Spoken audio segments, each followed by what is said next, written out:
ಮಲೆನಾಡು ಕಾರವಾರ ಜಿಲ್ಲೆಯಲ್ಲಿ ಮಳೆ ಮುಂದುವರೆದಿದೆ. ಹಾವೇರಿ ಜಿಲ್ಲೆಯ ಜೀವನಾಡಿ ವರದಾ ನದಿಯಲ್ಲಿ ನೀರು ಹೆಚ್ಚಿದೆ. ಸವಣೂರು ತಾಲೂಕಿನ ಕಳಸೂರು ಬಳಿ ಬ್ಯಾರೇಜ್ ಮುಳುಗಡೆಯಾಗಿದೆ.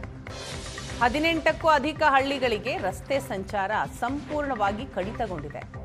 20 ಕಿಲೋಮೀಟರ್ ಸುತ್ತು ಹಾಕಿ ಹೋಗುವಂತಹ ಪರಿಸ್ಥಿತಿ ಕೂಡ ನಿರ್ಮಾಣ ಆಗಿದೆ. ಹೊಸ ಸೇತುವೆ ನಿರ್ಮಾಣ ಮಾಡಿ ಅಂತ ಜನ ಆಗ್ರಹಿಸ್ತಾ ಇದ್ದಾರೆ.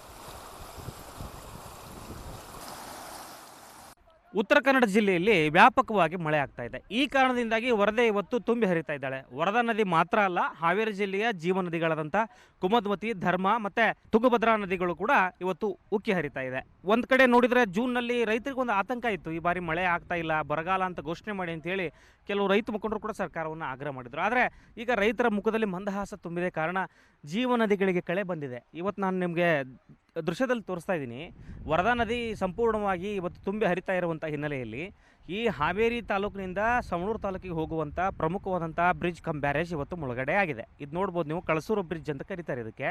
ಕಳಸೂರು ಅನ್ನುವಂಥ ಒಂದು ಗ್ರಾಮದ ಬಳಿ ವರದಾ ನದಿಗೆ ನಿರ್ಮಿಸಿರುವಂಥ ಬ್ರಿಡ್ಜ್ ಇದು. ಈ ಬ್ರಿಡ್ಜ್ ಸಂಪೂರ್ಣವಾಗಿ ಕಾಣ್ತಾನೆ ಇಲ್ಲ. ಇವತ್ತು ನೋಡ್ಬೋದು ನೀವು, ಪೂರ್ತಿ ನೀರು ಹರಿತಾ ಇದೆ. ವರದಾ ನದಿಗೆ ಜೀವ ಕಳೆ ಬಂದಿರುವಂಥ ಹಿನ್ನೆಲೆಯಲ್ಲಿ ಪೂರ್ತಿಯಾಗಿ ಇವತ್ತು ವರದಾ ನದಿ ಹರಿತಾ ಇದೆ. ಆ ಕಾರಣದಿಂದಾಗಿ ಸಾಕಷ್ಟು ಪ್ರಮಾಣದಲ್ಲಿ ನೀರು ಬಂದಿರೋದ್ರಿಂದಾಗಿ ಬ್ರಿಡ್ಜ್ ಕಮ್ ಬ್ಯಾರೇಜ್ ಮುಳುಗೋಗಿದೆ. ಸಂಪರ್ಕ ಸಂಪೂರ್ಣವಾಗಿ ಬಂದಾಗಿದೆ. ಈ ರೋಡ್ ಇದೆಯಲ್ಲ, ಈಗ ಬ್ರಿಡ್ಜ್ ಕಮ್ ಬ್ಯಾರೇಜ್ ದಾಟಿ ಅದೇ ಅಲ್ಲಿ ನಾನು ದೃಶ್ಯದಲ್ಲಿ ತೋರಿಸ್ತಾ ಇದ್ದೀನಿ ನಿಮಗೆ. ಈ ಏನು ನೀರು ಹರಿತಾ ಇರುವಂಥದ್ದು ಇದೆಯಲ್ಲ, ಇದು ಬ್ರಿಡ್ಜ್ ಕಮ್ ಬ್ಯಾರೇಜು. ಅಲ್ಲಿಂದ ಅದೇ ಸಂಪರ್ಕ, ಅದೇ ಮಾರ್ಗವಾಗಿ ಸೀದಾ ಹಾಗೆ ನೇರವಾಗಿ ಸವಣೂರು ತಾಲೂಕಿಗೆ ಹೋಗ್ಬೋದು. 10 ಹಳ್ಳಿಗಳಿಗೆ ಸಂಪರ್ಕ ಕಲ್ಪಿಸುತ್ತಿದ್ದು. ಆದರೆ ಈ ಬ್ರಿಡ್ಜ್ ಕಮ್ ಬ್ಯಾರೇಜ್ ಮುಳುಗಿರೋ ಕಾರಣದಿಂದಾಗಿ ಇವತ್ತು ಸವಣೂರಿಗೆ ಹೋಗೋಕ್ಕೆ ಆಗ್ತಾ ಇಲ್ಲ ಜನಕ್ಕೆ. ಇವರು ಮತ್ತೆ ನ್ಯಾಷನಲ್ ಹೈವೇ ಮುಖಾಂತರವಾಗಿ ಸುತ್ತಾಡ್ಕೊಂಡು ಹೋಗಬೇಕು. ಅಂದರೆ ಸವಣೂರಿಗೆ ಹೋಗಬೇಕು ಅಂತ ಹೇಳಿದರೆ ನ್ಯಾಷನಲ್ ಹೈವೇಗೆ ಹೋಗಿ ಅಲ್ಲಿಂದ ಬಂಕಾಪುರ ಮಾರ್ಗವಾಗಿ ಸವಣೂರಿಗೆ ಹೋಗುವಂಥ ಅಗತ್ಯತೆ ಇವತ್ತು ಎದುರಾಗಿದೆ. ಇಲ್ಲಿ ನೋಡ್ಬೋದು ನೀವು, ಸಾಕಷ್ಟು ಸಮಸ್ಯೆಗಳನ್ನು ರೈತರು ಮತ್ತು ಸಂಪರ್ಕ ಬಂದಾಗಿರೋದು ಸಹಜವಾಗಿ ಸಮಸ್ಯೆಗಳು ಎದುರಾಗುತ್ತೆ. ಹೀಗಾಗಿ ಇಲ್ಲಿ ನೋಡ್ಬೋದು ನೀವು, ಇವತ್ತು ಬಂದಿರುವಂತಹ ಜನ ಕೂಡ ವಾಪಸ್ ಹೋಗ್ತಿದ್ದಾರೆ. ಇದೇ ಮಾರ್ಗವಾಗಿ ಹಳ್ಳಿಗಳಿಗೆ ಹೋಗ್ತಾ ಇರುವಂಥ ಜನ ವಾಪಸ್ ಹೋಗ್ತಿದ್ದಾರೆ. ಸರ್, ಯಾವ ಕಡೆ ಹೋಗ್ತಾ ಇದ್ರಿ? ನಾವು ಕಾಳ್ಕೊಂಡು ಹೋಗ್ತಾ ಇದ್ವಿ. ಈಗ ಹಾವೇರಿಗೆ ಸ್ವಲ್ಪ ಕೆಲಸದಿಂದ ಬಂದಿದ್ವಿ. ಇನ್ನು ಈಗ ಇಲ್ಲೇ ದಾರಿ ಇತ್ತು ರೀ, ಒಂದು 15 ಕಿಲೋಮೀಟ್ರ್ ನಮ್ಮೂರಿಂದ ಸುತ್ತಮುತ್ತ ಹಳ್ಳಿಗೆ ಹೋಗೋ ದಾರಿ ಒಂದು 15 ಕಿಲೋಮೀಟ್ರ್ ಆಗುತ್ತೆ. ಈಗ ಸುತ್ತೂರು ಹೋದ್ರೆ 30-35 ಕಿಲೋಮೀಟ್ರ್ ಹೋಗ್ಬೇಕು ರೀ. ಈಗ ಬಂದ್ವಿ, ನಾವು ಗೊತ್ತಿದ್ದಿಲ್ಲ, ಇದು ಬಂತ ನೋಡಿದ್ವಿ. ಇಲ್ಲ ಸಣ್ಣ ಸೇತುವೆ ಇತ್ತು, ಅಲ್ಲಿಂದ ಹೋಗ್ಬೋದಿತ್ತು.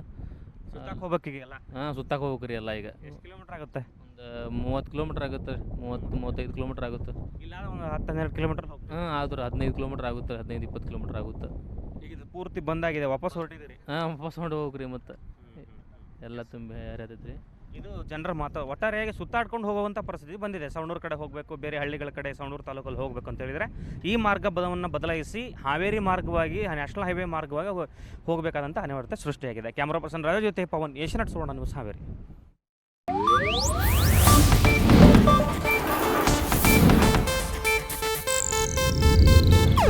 ಇದು ಏಷ್ಯಾನೆಟ್ ನ್ಯೂಸ್ ನೆಟ್ವರ್ಕ್ ಪ್ರಸ್ತುತಿ.